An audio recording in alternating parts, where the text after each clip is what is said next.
Hi everyone, I'm in Charlotte, North Carolina, and I just wanted to share something that I was reflecting on is that I'm a black belt in Taekwondo, and something that we learned in Taekwondo is that if someone grabs you by the wrist, for example, you break out and break away from that hold with their thumb. So if they're grabbing you and their thumb is here, you just pull in the direction of their thumb, and that's that weak spot, kind of like a latch that opens like a little gate, and that's where you're able to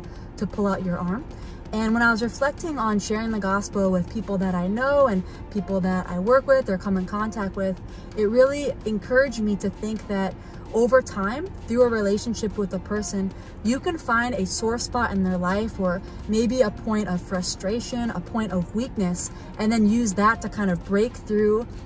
that area to share the gospel with them. So something that might come to mind, for example, let's say you're talking with a coworker, and let's say it's someone who is of a Mormon background. And so in their worldview, a lot of it is very works righteous, where they feel they have to constantly be working to please God, and they have to constantly be doing and kind of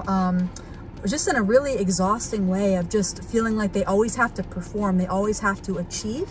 And so if you get to know someone little by little, and if you have them open up to you and say, like, I feel really burnt out, I'm exhausted, I'm volunteering all the time, I'm doing all these different programs, I'm teaching all these different classes, then that shows you that that's a weak spot in their current worldview. And I feel like as a Christian that we have the truth. And so anyone who is not a Christian that believes something differently, there are going to be places where that eventually is not going to work out for them.